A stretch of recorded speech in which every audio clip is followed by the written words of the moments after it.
नमस्कार दोस्तों, मैं हूं बाइक मैकेनिक देवराज और आप देख रहे हैं देवराज बाइक गुरु यूट्यूब चैनल। मेरे पास आई है डेस्टिनी 125 BS6 जिसमें बेंडेक्स गरारी का बुश खराब है। देखो मैं आपको प्ले चेक कराता हूं इसकी। ये और हमारी ये बेंडेक्स गरारी भी खराब है। ये देखो बिल्कुल काम नहीं कर रही है। ये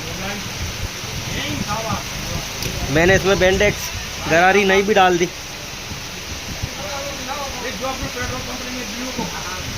ये बेंडेक्स गरारी नहीं है इसमें। देखो चेक कराता हूँ मैं आपको। ये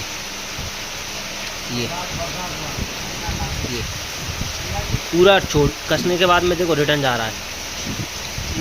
और इसका भी पहले चेक करो आप। ये नई डालने के बाद में भी ये इतनी प्ले इसलिए हमारी गाड़ी साई साई कर रही है। डेस्टिनो 125 BS6। वीडियो अच्छी लगे तो लाइक करें, शेयर करें, कमेंट करें। हम इसमें बुश चेंज करेंगे।